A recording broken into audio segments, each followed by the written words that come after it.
Welcome to Truth and Company Boxing Podcast for another segment of 20 Random Questions. I'm your host, John the Truth Dioria, and tonight's guest is professional boxer Carson Jones. How you doing, Carson? What's going on, man? I appreciate you I'm doing taking all right. the How about time to you? come on. Thank you for having me on. So, I'm sure the fans want to know, man, you stay pretty busy. Anybody that follows your career, man, it's like every other month, man, you're fighting. So do you got anything going on in the new year already?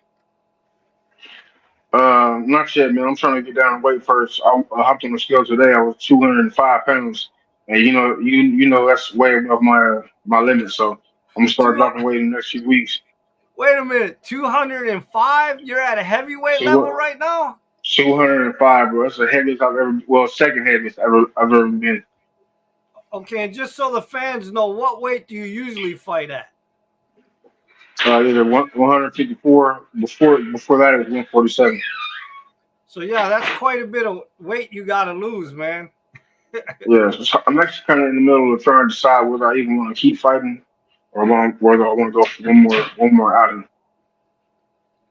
Well, how are you feeling? I mean, are you still feeling good? Man, only thing keeping me think about it is the paycheck, honestly, because I've been doing this for 30 years, my whole life, and I'm kind of getting burnt out on it. Why not get one more overseas shot, a decent check, and then call her a day? You know, if that came along, I'd take it in a heartbeat. I'll take 2 or 3 more fights if the overseas fights came back into play. But that's good. Those are good paychecks. Yeah, they're a lot better than over here. Yeah. Plus, you get a free trip.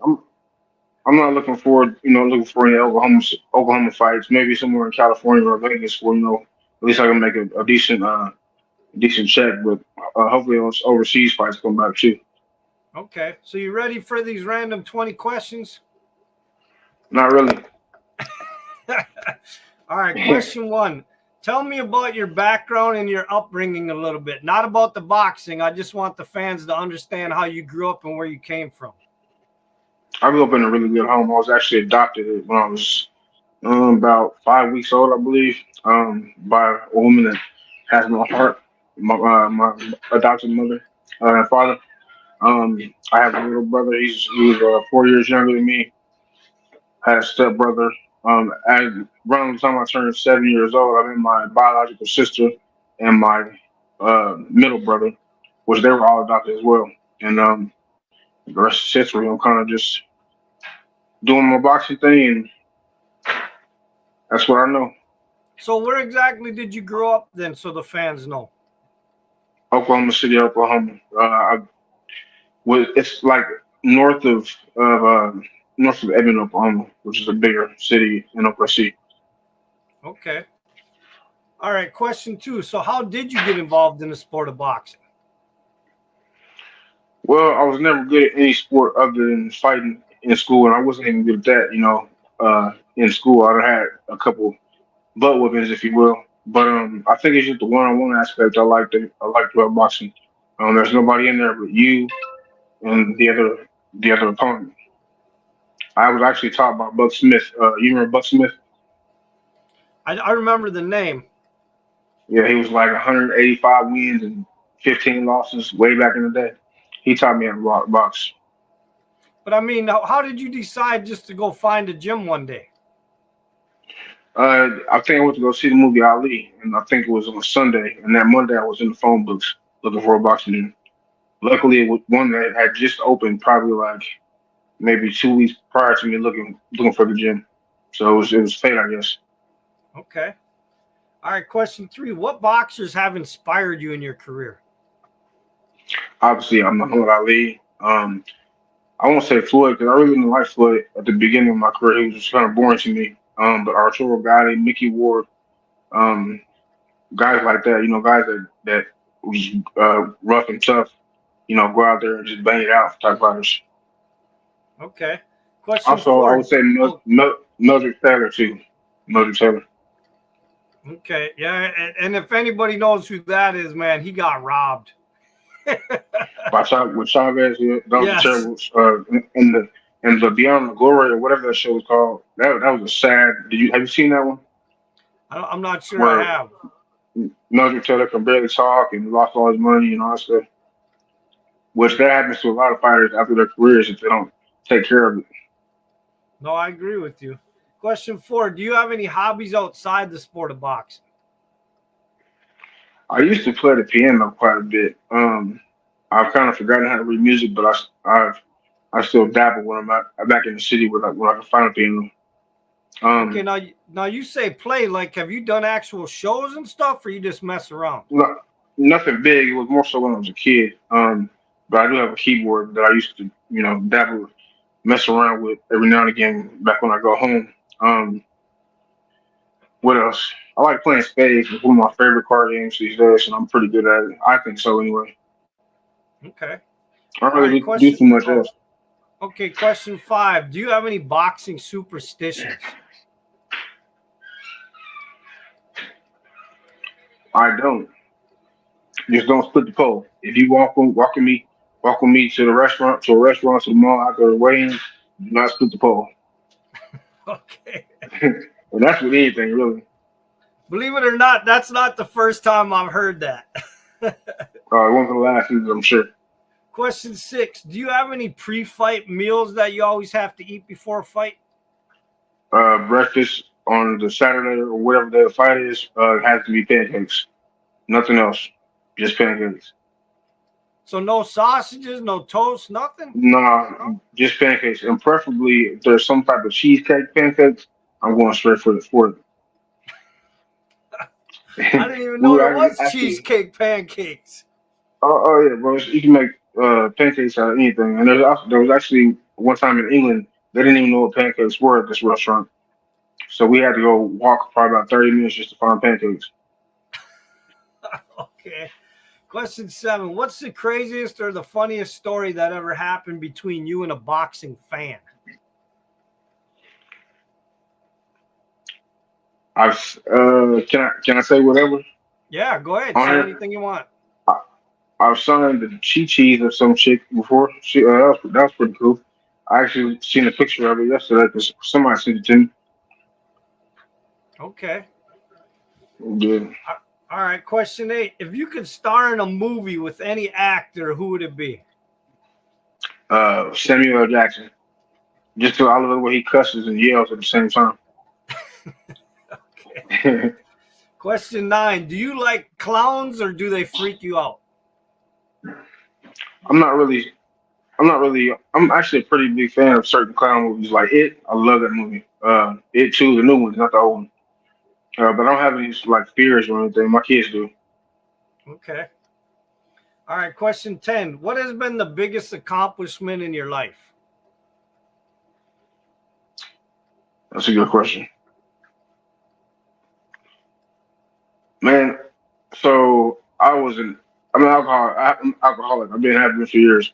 But I actually quit drinking about 3 years ago, and I ended up staying sober for 2.5 years. Probably my biggest accomplishment, other than trying to be a good father. Okay. All right. Question 11. Have you ever had to save someone's life? My opponents from me whooping the ass so bad. That's a good one. All right. Question 12. Who was the hardest puncher you've ever faced in the ring in a fight or sparring? Sparring has to be Triple G. Um, Triple G or Terrence Crawford. Terrence Crawford has a different type of power though. His power is just sharp and accurate. Triple G's was just he'll punch right through you. As far as the fight goes, I might have to say Kell Brook, and only because he's so accurate. His shots were like lasers. Okay. All right. Question 13. Can you tell me an interesting story from your boxing career? there's so many. Okay, this is a messed up story. So I was initially supposed to fight Lee Purdy back in 2012, right after the first Kell Brook fight. Um, Me saying I was an alcoholic earlier, obviously, I was drinking after the fight. I didn't even end up fighting Lee Purdy, but I was drinking so much. I got paid like 10 grand for this fight. Um, the girlfriend somehow we got so drunk. The girlfriend that I was with at the time, she went to jail in London, and I woke up with $10,000 missing. It's kind of a messed up. It's kind of a messed up story. Yeah, that'll make you And get somehow, sober quick.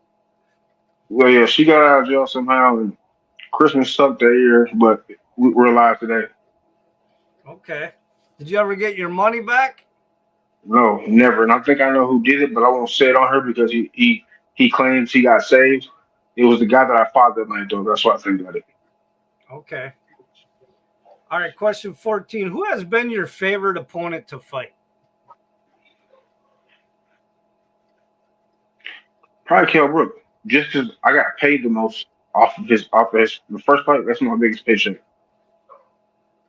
But I mean, did you guys ever build a relationship or anything? It was just you just Mm, liked it because you got paid more?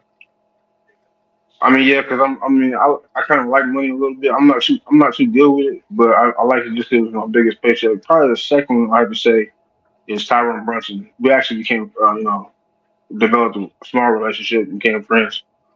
Okay. Question 15. If the mayor of your city was willing to name something after you, what would you want named after you in your city? My statue. They would have to You make want it first, but yeah. Other than that, I don't know, maybe a street or a building. Okay. All right, question 16. If they invented a new sport, tag team boxing, what current boxer would you choose as your tag team partner? Probably Javante Davis or Shakur Stevens. Okay. All I ain't gonna right. pick no slouch. All right, question 17. Do you have a favorite NFL football team? No, I'm not really a fan of the teams. I'm a fan of certain positions like wide receiver, running back. I like good wide receivers though. Like um what's his name? Wasn't Ocho Cinco receiver or Terrell Owens? Yep. Ocho Cinco was one of my favorites. Okay. Question 18. If you could have any musical artist walk you out to the ring for a fight, who would you choose? Anybody. Um, that's a good question. Let's come back to Okay. that. Question 19. If you could hold up any record in the Guinness Book of World Records, what record would you want to hold? I don't think I can say it on this, so I'm gonna No, you refrain could from say that. it. But No, you could say it. no, I ain't gonna say that. I'll say something different. For having the biggest set of kahunas ever. I mean, Okay. All right. Question 20. What's something that you're very passionate about besides boxing? cooking. That was my first love, even before boxing. Um, I think I'm pretty good at it, and I think everybody. Now it's not something I want to pursue anymore, at least for right now. But I still love it when I do it. So, what do you think your best dishes that you cooked in? Whatever I cook. But I learned I like to cook. I can cook a good steak. I can cook anything, man. Lasagna, biscuits and gravy. I just learned that like a couple years ago. And gravy from scratch. Okay. All right. We got to go back to question 18. If you could have any musical artist walk you out to the ring for a fight, who would you choose? It will probably be. I don't know the name, but it'll be because of my daughter. I think the group is New Jeans. They're like a kid group, and just because my daughter loves that group, Okay. Well, listen, it'll I be kind of appreciate it'll be kind of cheesy, but I don't care. Well, listen, we've seen a lot of cheesy artists walk people out, so it wouldn't be any different. Yeah. Well, listen, I appreciate you taking time, Carson, to come on and do the 20 random questions. If you got anything to say to your fans or any sponsors or anything, go ahead. To all my sponsors, y'all know I love y'all. I'm coming back this year just for one more fight, so be ready. And all my fans, just I love y'all too, and just be ready for my next fight. This is gonna be the last one. All right, and hold on. And with that, the truth has spoken.